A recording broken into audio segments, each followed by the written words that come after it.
व्यापारियों ने रोष देखने को मिल रहा है।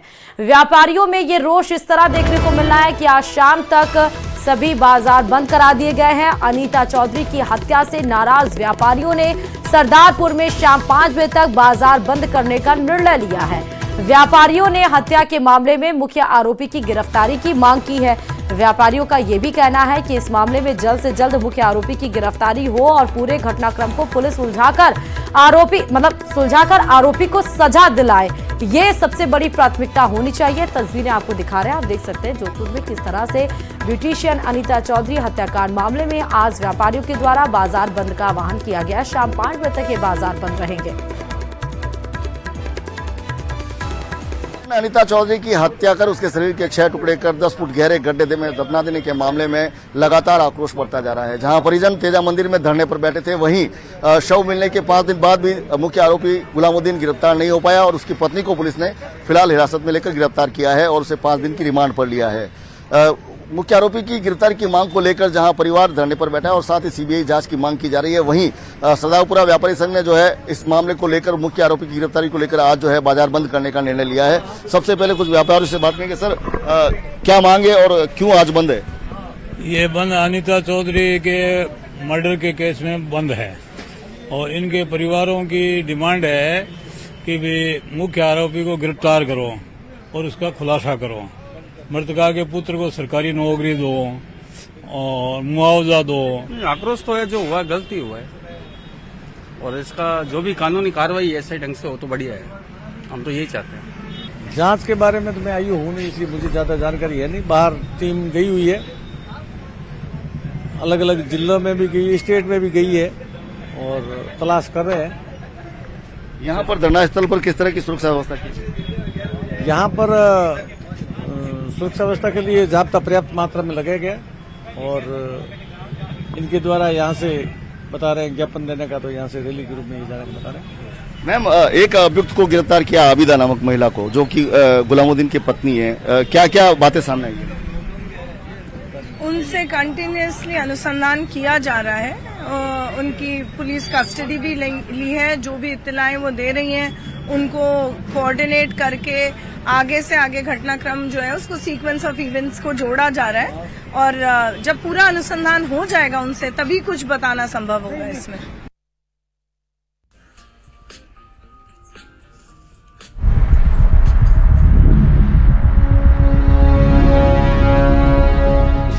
कहाँ है गुलामुद्दीन? बेगम ने खुद को बताया बेगुनाह। अनीता हत्याकांड में कौन कौन शामिल? ब्यूटी पार्लर की मालिक अनीता चौधरी की हत्या की गुत्थी और उलझती जा रही है। अब तक मुख्य आरोपी गुलामुद्दीन पुलिस के हाथ नहीं लग पाया है। इस बीच अनीता की हत्या के मामले में परिजनों ने पुलिस की लूट की थ्योरी को नकार दिया है, तो मुख्य आरोपी गुलामुद्दीन की भी हत्या का संदेह जताया है। पुलिस ने पहले से इसी केस को चोरी डकैती का केस बना दिया है, जबकि ऐसा कोई नहीं है। इसमें षड्यंत्र रचे गए हैं, उसका खुलासा पुलिस नहीं कर रही है। सिर्फ यहाँ पे बैठ के टाइम पास ही कर रही है पुलिस अभी तक। सिस्टम के कई अधिकारी भी इसके अंदर मिले हुए हैं। अगर नहीं होता तो पुलिस आज दिन तक इतना कोई बड़ा गैंगस्टर तो है नहीं। या तो उसकी हत्या करवा दी, ताकि सुनीता जी का पहले उससे मर्डर करवा दिया और बाद में उसका भी मर्डर करवा दिया होगा, ताकि मरने वाली खत्म, तो चैप्टर खत्म हो जाए। पुलिस की कई टीमें गुलामुद्दीन की तलाश में परिचितों और रिश्तेदारों के यहाँ दबिशें दे रही हैं। उसके परिजनों को भी रविवार को पुलिस थाने बुलाकर पूछताछ की गई। वहीं सह आरोपी उसकी पत्नी आबिदा को रविवार को मजिस्ट्रेट के सामने पेश किया गया, जहां से उसे 5 दिन की रिमांड पर भेज दिया गया है। आबिदा खुद को बेगुनाह बता रही है और कह रही है गुलामुद्दीन को हत्या के बारे में सब कुछ पता है। मैं इसमें शामिल नहीं हूँ। मैं मेरी बहन के घर थी, मैंने मर्डर नहीं किया है। तो मर्डर किसने किया है? गुलामुद्दीन को पता है, गुलामुद्दीन को पता है। लेकिन क्या हुआ था उस रात? हुआ क्या? मेरी बहन के घर थी, मैं उसमें शामिल नहीं थी। उधर खसा तो गुलामुद्दीन ने किया मर्डर? आपको मालूम था? गुलामुद्दीन को सब मालूम है मर्डर का। अच्छा, ये क्या घटना हुई, क्या थी, क्या खिलाया था, क्या पिलाया था? उन्होंने कहा था कोई आदमी लाऊंगा, ऐसे करूंगा, उन्होंने कहा था। को सब पता है, मैं बेकसूर हूँ, मेरी बच्चियाँ भी बेकसूर है। पुलिस का मानना है कि आबिदा ने इस मर्डर केस में अपने पति गुलामुद्दीन का पूरा साथ दिया, वो उसकी साजिश में शामिल थी। आबिदा इस केस की अहम कड़ी है। अनीता का गुलामुद्दीन के परिवार के साथ गहरा नाता था। रविवार को अनीता का एक फुटेज सामने आया जिसमें वो पीले सूट में नजर आ रही है। वो अपने ब्यूटी पार्लर से निकल एक ऑटो में बैठकर जाती हुई नजर आ रही है, जबकि उसका शव लाल कुर्ती लहंगे में मिला।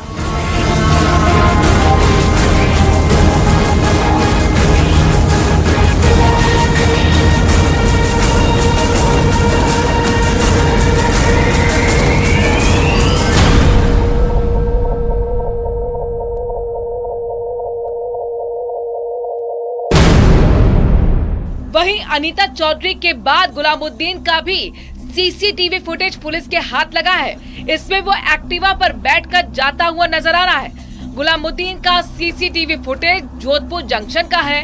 यहाँ एक दुकान से उसने बैग भी खरीदा था। हालांकि अब तक पुलिस गुलामुद्दीन को गिरफ्तार नहीं कर सकी है। मामले में अनीता के पति मनमोहन और एक महिला की ऑडियो रिकॉर्डिंग भी सामने आई है, जिसमें महिला हत्या में तैयब अंसारी और अन्य लोगों के हाथ होने की बात कह रही है। हेलो, कोई बयान पढ़ियो? नहीं पढ़ियो सवाल जिया जी। मैं आज मैं अंसारी ने बकरूला पंचायत में अब शेरू भी आई गया और ऊपर और फोन करा दिया एमएलए फैमिली है और कमिश्नर ने। अब एक बात समझ में नहीं आ रही, समझिए के बाद 4 बजे इनकी बहन बात हुई अंसारी ने हमारा हैगा रिकॉर्ड नंबर गया पर ठीक हो रही है तुम्हारा नंबर। हमारी बात सुनो। अंसारी ने आज मैं देखो मैंने रंग ध्यान तो है ही है, तो आप भी कोई बात छुपा रहे हो या तो मैं आपसे आप कह दूं? नहीं अंसारी ने उसने कहा था कि मैं 4:15 बजे सुनीता के साथ हूँ, वो अपनी बहन बात हुई मैंने हैंग परिवार वाला आ गया। अरे हमारी बात सुनो। हाँ तो फोन नंबर फोन तो आया हो ही नहीं। मैंने फोन तो करी हो ही, या मैं पार्लर बारे तो गई हूँ नहीं। हाँ बस अब नहीं मैं अंसारी हाँ छो करता मैं कह रहा सुमन माने इतना दिए मैं गाने कह दिया जी छो करता। अब कहीं कहो अंसारी कहीं कहो थे मैं अंसारी ने एक ही बात कहूला था नहीं इन चीजों अंजाम रही जो भाई मैंने ठाकुर सुमन ने कहीं ध्यान हुआ थोड़े 12 महीने। हाँ मैं अंसारी ने एक ही बात कहूला अगर अनीता जी थोड़ा गुड है तो मैंने नहीं थोड़ा ध्यान है, मैं पुलिस वाला थोड़े बारे में बताऊला। थाना इनमें डाउट है कि मैंने 100% इनमें तो डाउट है। आई नहीं लोकेशन आई, मैं कल रात पुलिस वालों ने फॉर्महाउस वगैरह बताना आया। हाँ मारी बात सुन लो। मैं अंसारी ने बकरूला अगर इन दिन महीने अगर मारा आप कहीं हुए नहीं तो समझ लीजिए कि ना आते अनीता जी ने गायब करन रमाई ने। तो इधर अनीता हत्याकांड को लेकर सियासत भी गरमाई हुई है। अनीता के परिवार से मिलने पहुंचे पूर्व चिकित्सा मंत्री राजेंद्र चौधरी ने भी सीबीआई जांच की वकालत कर दी और मामले में कई गहरे राज छिपे होने की बात तक कही। चूंकि इसमें बहुत सारी शंकाओं का जन्म हो चुका है, इसलिए राज्य सरकार इसमें सीधा हस्तक्षेप करे और हम सीबीआई से जांच की मांग करते हैं। ये परिवार की इच्छा है और सब लोगों की इच्छा है कि क्योंकि वो जिस तरह की शंकाएं सामने आई है उस तरह से राज्य सरकार को इस बारे में निर्णय करना चाहिए जल्दी से जल्दी। मामले में पुलिस और भी कुछ लोगों को संदिग्ध मानते हुए पूछताछ कर रही है। अब तक कई लोगों को राउंड अप किया गया है, लेकिन सवाल यही कि गुलामुद्दीन कहां है और इस हत्याकांड के पीछे कौन कौन शामिल है। Bureau report, news 18 Rajasthan.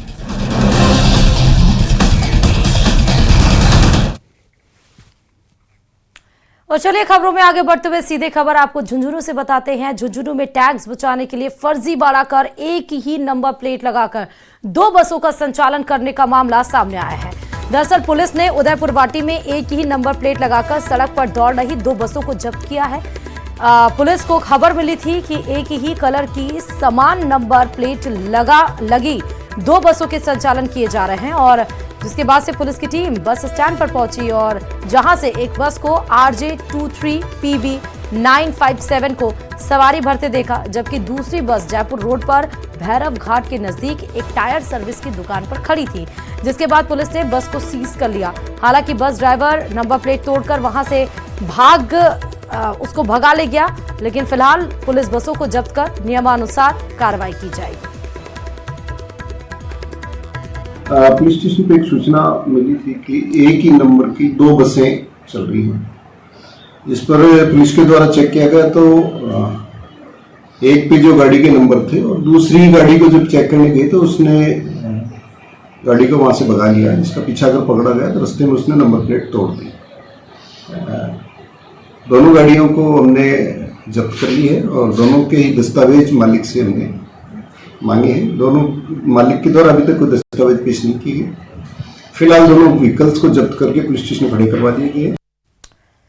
और इस बीच करौली से बड़ी खबर आपको बताते चले कि 2 बाइक आपस में आमने सामने भिड़ चुकी हैं और हादसे में एक बाइक सवार की मौत हो गई है। 3 लोगों को गंभीर रूप से चोट आई है। घायलों को अस्पताल में भर्ती करा दिया गया है। एक की हालत गंभीर है जिसको जयपुर रेफर किया गया है। 2 बाइकों की भिड़ंत हुई है, एक की मौत हो गई है, 3 लोग घायल हैं। तीनों में से एक की हालत गंभीर है जिसको जयपुर रेफर किया गया है। तस्वीरें आपके सामने।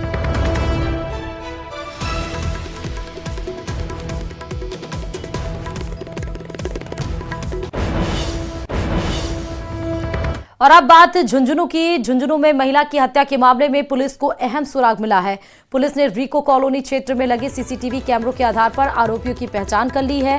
आरोपी झुंझुनू शहर के एक होटल से खाना लेकर आए थे और इस आधार पर पुलिस ने आरोपियों की पहचान की और इसी आधार पर पुलिस जयपुर में दबिश दे रही है। बताते चले कि रिको आदर्श कॉलोनी में किराए के मकान में रहने वाली महिला की गर्दन पर चाकू से वार कर हत्या कर दी गई थी, जिसके बाद से ही पुलिस आरोपियों की तलाश कर रही है।